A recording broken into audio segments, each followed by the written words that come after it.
Hi and welcome to JohnRayner.tv. In this episode I want to start a series of videos on the topic of branding. Branding your company, branding your business in the minds and the hearts of your target audience and your target prospects and your current clients. And we can break the subject of branding down into these components. I won't try and cover everything in this video, time doesn't allow. But let's look at logo in this video, and then following we'll look at slogan, how to stand out, how to be consistent, and how to have patience. So regarding your logo, there's just a few things I want to say to make this quick. First and foremostly, make it simple. Make sure that your logo is as simple as possible. Simplicity sells, always, just based on the way that humans are hardwired to receive information.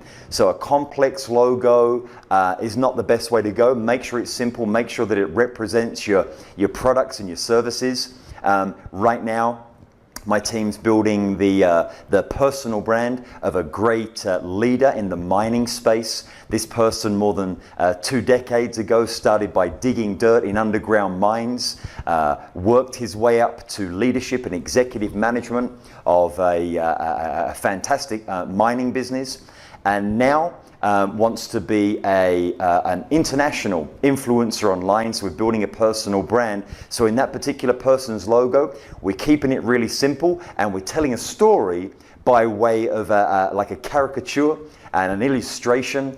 He's wearing workman's boots and workman's shorts, but then as you rise up, he's got an executive shirt and tie, and then as you rise up, he's looking to the future of mining, which is virtual reality and augmented reality. So he's got the big goggles or the glasses or the headset on. So just in that simple illustration, it's covering 20 years or more of this particular person's experiences, and literally, in his case, a picture paints 1,000 words or more. The other thing I want to say is make sure that your logo is memorable. Think of all the simple logos in the marketplace that have been around for years, i.e. Apple, Google, McDonald's, Nike, the list goes on. All of their logos are very, very, very simple but memorable. In the case of this particular mining executive, soon to be an international online brand and personal brand and influencer via digital marketing and social media, the caricature and the illustration that speaks 1,000 words is actually memorable, and therefore it's fun, it's exciting, it's memorable. In terms of the font, make sure that it's strong. Make sure it's easy to read. There's nothing worse than when you see today, as we're closing 2018, where people are using logos with very slim and very hard to read fonts, or even worse, some type of calligraphy or a font that's just not simple. You just cannot catch the wording straight away. Maybe you have to look at it 2 or 3 times. Make sure your fonts are simple and they're strong and they're bold. The next thing is color. Please consider color psychology.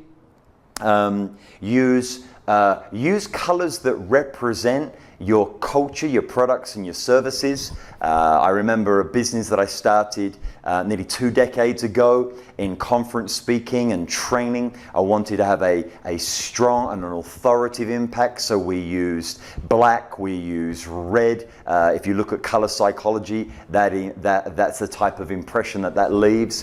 When I started my retail business in the fruit and vegetable and juicing space, natural juices for health, the colors were basically representative of fruits and vegetables that we had in our juices and the ingredients that made up our juices.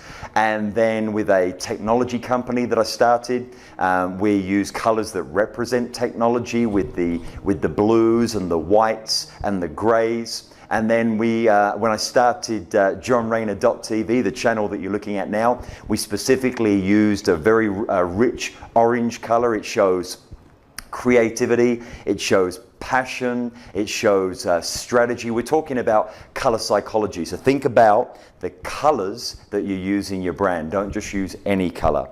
And then the last thing I'll mention is the applications. Obviously, we're beyond the days of thinking about print media, or the logo is not just for your letterhead or a business card, if anyone has one of those these days. But more importantly, think about the digital applications for your logo in terms of your website, maybe landing pages, sales landing pages, digital media and social media, Facebook platforms, Instagram, and other types of platforms you can use. So there you have it. When you consider branding, make sure that your logo is simple, it's memorable, the font is bold and strong, that you use color psychology, and that the applications are perfect for all types of digital media. Hope this helps. See you on the next episode of JohnRayner.tv. Ciao.